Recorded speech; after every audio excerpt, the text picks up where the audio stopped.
என் பேர் சுலைமான். சென்னையில் ஆட்டுப்பண்ணை மற்றும் கோழிப்பண்ணை நடத்தி கொண்டிருக்கிறேன். நான் நாட்டுக்கோழி பண்ணை வைக்க வேண்டும் என்று ஆசைப்பட்ட பொழுது யூடியூப்பில் பல்வேறு விற்பனையாளர்களை பார்த்தேன். அதில் ஒரு 10-15 பேரை பார்த்தேன்.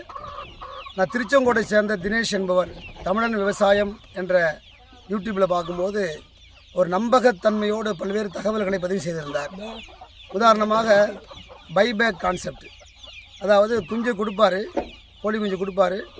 நம்ம ஒரு 4-5 மாதம் வளர்த்து 2 கிலோ 2.5 கிலோ அளவுக்கு வந்துச்சுன்னு சொன்னால் திரும்ப அதை அப்படியே ஒரு நல்ல மார்க்கெட்டில் என்ன ரேட்டுக்கு விற்கிறாங்களோ வெளி மார்க்கெட்டில் உள்ள ரேட்டுக்கே திரும்ப அவர் எடுத்துக்கிடுவார். அதாவது அவர்கிட்ட குஞ்சு வாங்கினா அந்த வாங்கின குஞ்சு திரும்ப எடுத்துக்குவார். வெளியில் வாங்கினா எடுக்க மாட்டார்.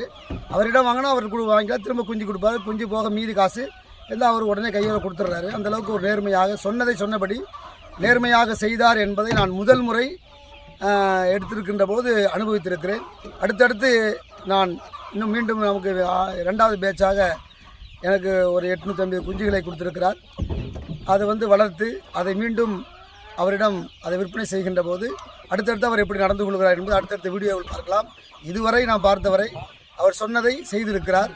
எதை செய்கிறாரோ அதை தான் சொல்லுகிறார் என்பதை நிரூபித்திருக்கிறார். இது என்னுடைய அனுபவத்தில் நான் கண்ட பேருண்மையாகும்.